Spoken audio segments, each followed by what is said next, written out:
ইংরেজি সাহিত্যের রোম্যান্টিক ঘরানার কবিদের মধ্যে যার নাম সর্বাগ্রে নেওয়া উচিত বা আমরা সর্বাগ্রে নিয়ে থাকি তার নাম John Keats.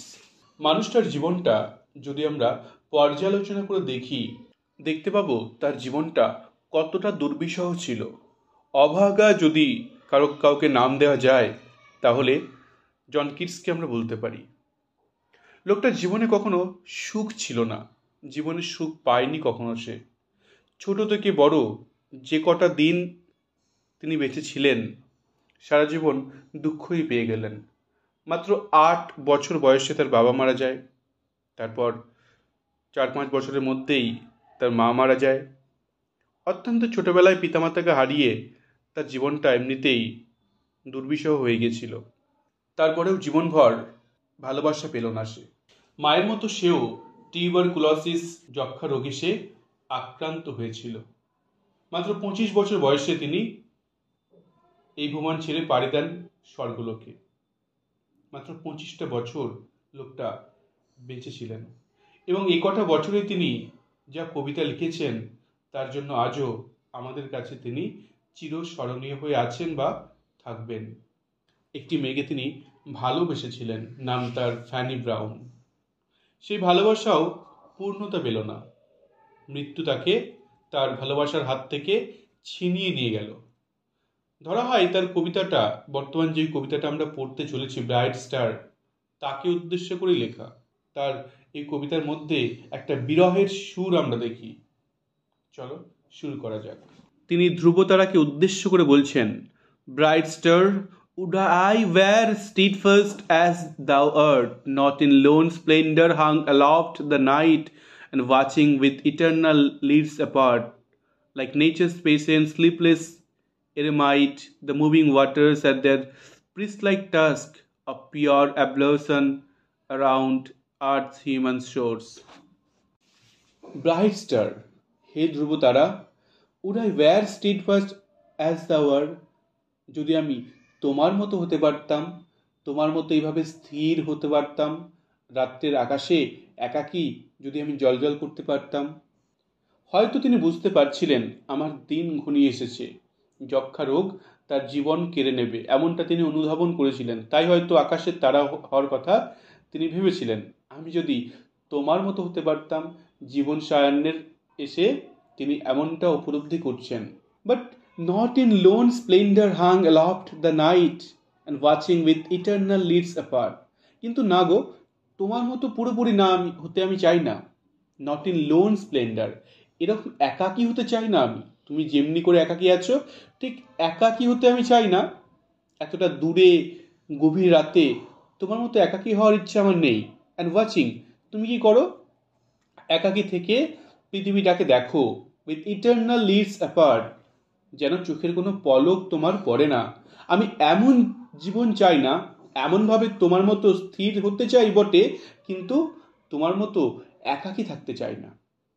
Like nature's patient sleepless এরিমাইট, তুমি যেন সন্ন্যাসের মতো জীবন অতিবাহিত করো, তারাকে উদ্দেশ্য করে বলছেন।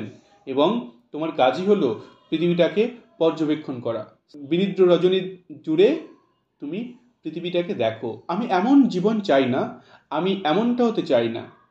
The moving waters at their priest-like task of pure ablution round earth's human shores. তুমি যেন পর্যবেক্ষণ করছো the moving waters at their priest-like task.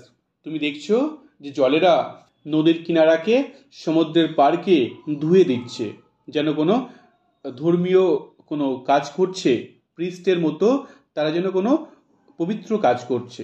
তুমি দেখছো এটা। আমি তোমার মতোইভাবে দূর হতে এরকম ক্রিয়াকলাপ দেখতে চাই না।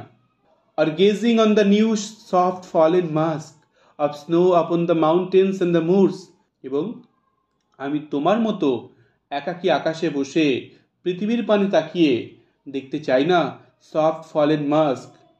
তুমি যেমনি করে আকাশ থেকে তুষারপাত দেখতে পাচ্ছ, জলাভূমিতে মাউন্টেনের বুকে তুষারপাত হয়ে গেছে, তুষারের চাদর যেন পড়ে গেছে, তুমি এটা দেখছো। আমার এরূপ দেখার কোনো ইচ্ছা সেরকম নেই।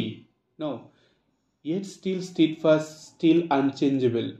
আমি তোমার মতো এরূপ দেখতে চাই না শুধুমাত্র, কিন্তু তোমার মতো স্টেট ফাস্ট হতে চাই আমি, তোমার মতো স্থির হতে চাই, তোমার মতো আনচেঞ্জেবল হতে চাই, তোমার মতো অপরিবর্তনীয় হতে চাই আমি। আমাকে তুমি এরকম স্থির করে দাও। পিলোড আপন মাই ফিয়ার লাভস রাইপেনিং ব্রেস্ট, আমি স্থির থাকতে চাই আমার প্রিয়ার বুকের মাঝে, আমি নিজেকে সিক্ত রাখতে চাই, আমি সেখানে আমার প্রিয়ার কোলে মাথা রেখে শুতে চাই, মাথা রেখে আমি ঘুমোতে চাই।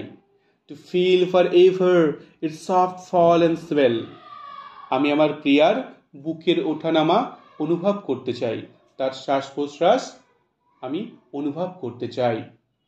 Awake for ever in a sweet unrest, আমি সারা জীবন একইভাবে তোমার মতো অপরিবর্তনীয় থেকে, স্থির থেকে আমার প্রিয়াকে অনুভব করতে চাই। অ্যাওয়েক ফর এভার, সারা জীবনব্যাপী, ইন আ সুইট আনরেস্ট, একটা সুন্দর অনুভব, এবং সেটা আনরেস্ট, সেটা হবে এক্সাইটেড। আমি এক্সাইটেড হব এবং আমার প্রিয়ার নরম বুকে মাথা রেখে তাকে অনুভব করব। Still still to hear the tender taken breath, আমি অনুভব করব, আমি শুনব বুকের যে আওয়াজ, তার শ্বাস প্রশ্বাসের আওয়াজ আমি শুনব। And so live ever or else swoon to death, যদি এমনটা হয় তো ঠিক আছে, আমি যতদিন পারি আমার প্রিয়ার কাছে থেকে প্রিয়ার বুকের আওয়াজ শুনবো, শ্বাস প্রশ্বাসের আওয়াজ শুনবো, অথবা আমি মারা যাব। হয় তোমার মতো আমি স্থির থেকে আমার প্রিয়াকে উপলব্ধি করব, নয়তোবা আমি মরে যেতে চাই। আমি সাধারণ মানুষের মতো বেঁচে থাকতে চাই না। আমি চাই না এমন যেই জীবনে আমি আমার প্রিয়াকে অনুভব করতে পারবো না। এই রোগাক্রান্ত জীবন আমার চাই না। হয় আমাকে সারা জীবনের ন্যায় অনন্তকাল ব্যাপী আমার প্রিয়ার বুকে মাথা রাখার, তার হৃদস্পন্দন অনুভব করার অবকাশ দেওয়া হোক, অথবা এই জীবন আমার চাই না, আমি মরে যেতে চাই। That's all. এটাই ছিল আমাদের কবিতা। আই হোপ তোমরা বুঝতে পেরেছো। There is not a single confusion. Thank you.